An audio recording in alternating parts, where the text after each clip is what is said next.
वो बीबी जो जिंदगी में कभी घर से नहीं निकली, नाबीना आए, रसूल ने फरमाया बेटी नाबीना देख नहीं रहा, फरमाया बाबा वो नहीं देख रहा, मैं तो देख रही हूं। मैं नहीं चाहती मेरे वजूद की खुशबू भी किसी नामहरम के वजूद तक जाए।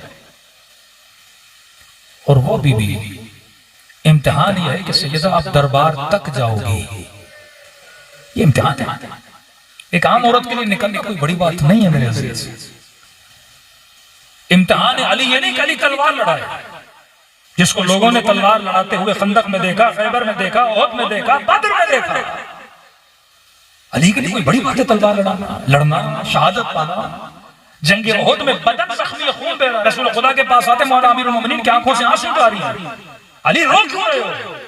फरमाया रसूल अल्लाह चाचा हम तो शहीद हो गए, इतने साल शहीद हो गए, अभी तक अली को शहादत नहीं मिली। फरमाया अली ये छोटा जिहाद है, तुम्हारे आगे बड़े बड़े जिहाद पड़े हैं। एक बहादुर का जिहाद ये है कि वो लड़ने की ताकत रखे पर हुक्म खुदा की वजह से तलवार को न्याम से न निकाले। एक बद्दुआ दे तो पूरा शहर तबाह हो जाए, पर बद्दुआ न दे। सैयदा का इम्तिहान जो कभी घर से न निकले, कहते हैं जब बीबी निकली तो आगे भी कनीजें, पीछे भी कनीजें। किसी ने कहा ये कनीजों का जुर्मट क्यों? उनका सैयदा नहीं चाहती उनके कदमों के निशानों पर भी नामहरम की निगाह पड़े। तो ये कहे गली मेरी वसीयत है मुझे रात में दफन करना, फिजा ये कहे कि मेरे चेहरे को परेशान है। बीबी परेशान क्यों है? अरब में रस्म है जब कोई औरत मर जाती है जनाजा चारपाई पे रखा जाता है। फिजा जब चारपाई पे होगा तो इंसान की जिस्मात के साइज का पता लगता है। फरमाया बीबी हबश में औरतों के जनाजों को ताबूत में डाला जाता था।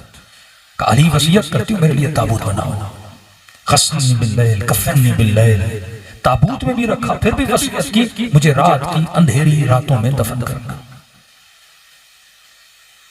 ऐसी बीबी को दरबार में बुलाया जाना और दरबार में जाए। सैयदा ज़ैनब का इम्तिहान क्या है? वही इम्तिहान जो उनकी मां का है। ये भी वो बीबी है जो कभी घर से नहीं निकली। जनाजा उठने लगा तो इमाम हसन फरमाते हैं कि मुझे किसी के रोने की आवाज आ रही थी। तो मौला अली ने कहा कि हसन ये कौन है जो रो रहा है? मुड़ के देखा, फरमाया बाबा ये ज़ैनब है जो रो रही है। फरमाया हसन मेरी बेटी को कहो मैं अली बर्दाश्त नहीं करूंगा घर से बाहर निकले हैं। उसी बीबी को कूफे की बाजार में ले जाया जाए, शाम के दरबार में बुलाया जाए। कहते हैं इब्ने ज़ियाद के सामने कटे हुए सर पड़े थे। देखो खुदा किसी भूखे को खाना न दिखाए, किसी प्यासे को पानी न दिखाए। इतने दिनों का सफर, सैयदानियों ने कुछ खाया नहीं पिया नहीं।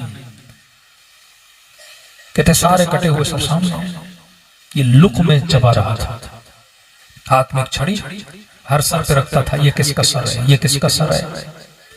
कहते साथ में ये लईन शिमर खड़ा था, बताता था ये कासिम का सर है, ये अब्बास का सर है, ये उन मोहम्मद के सर है, ये हुसैन इब्न अली का सर है, ये जुहैर का सर है, ये हबीब का सर है, बताता गया।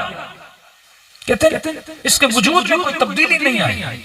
बड़े आराम से खाना खा भी रहा था, लुक में चबा भी रहा था, पूछता जा रहा था। कहते खाते खाते इसकी निगाह एक सर पे पड़ी, खाना छोड़ दिया इसने। का शिमर ये किसका? का ये हुसैन का जवान बेटा था, अली अकबर। कहते बड़े गौर से देखने लगा, का बहुत सुना था, हसीन था, आज देखा है। इब्ने ज़ियाद कहते वल्लाह अगर पता होता बेटा ऐसा है मैं कभी तुझे न कहता कि हुसैन को शहीद करो। कहता जिंदा रखो। का अमीर क्या मतलब जिंदा क्यों रखूं? का जिसका बेटा ऐसा हो वो उसके कटी हुई गर्दन को देख के खुद ही बिलब बिलब के मर जाता। अब इम्तिहान है सैयदा ज़ैनब क्या है? जिस बच्चे को बचपन से पाला, पूरे रास्ते में देखे कि उसका सर नोके नेज़ा पर है।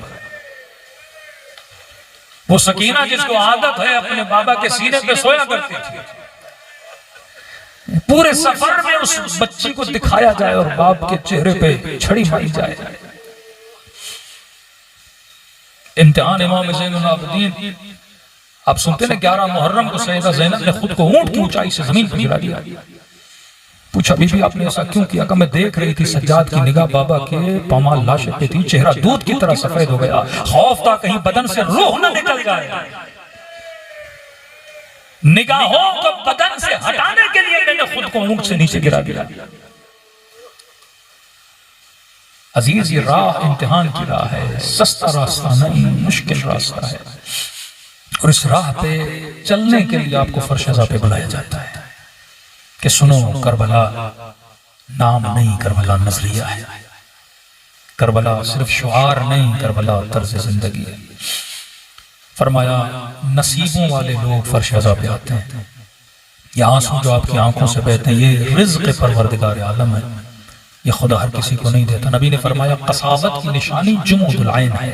जब आंखें खुश्क हो जाएं तो समझना दिल कसी है।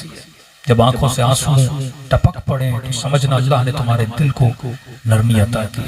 फरमाया खुलूस से दिल से मेरे हुसैन को सलाम करो, खुदा तुझे सवाब ज़ियारत हुसैन अता करेगा। इमाम ने फरमाया कि एक सलाम से सवाब ज़ियारत हुसैन ले सकते हो। कमौला इतनी आसानी से फरमाया एक निशानी अगर वो तुम्हारे अंदर आ जाए तो समझना सवाब ज़ियारत मिल गया। मौला कौन सी निशानी? कि जब मेरे गरीब जद को सलाम करो, सलाम करने के बाद अगर न चाहते हुए तेरी आंखों से आंसू आ जाएं, फरमाइए मत समझना ये तेरे आंसू हैं, हुसैन ने तुझे तेरे सलाम का जवाब दिया है। फिर पूछा मौला इतनी ताकीद क्यों है? ज़ियारत आशूरा 100 सलाम है। फरमाया क्योंकि आशूरा के दिन मेरा बाबा तरस गया था कि कोई उसे सलाम करे।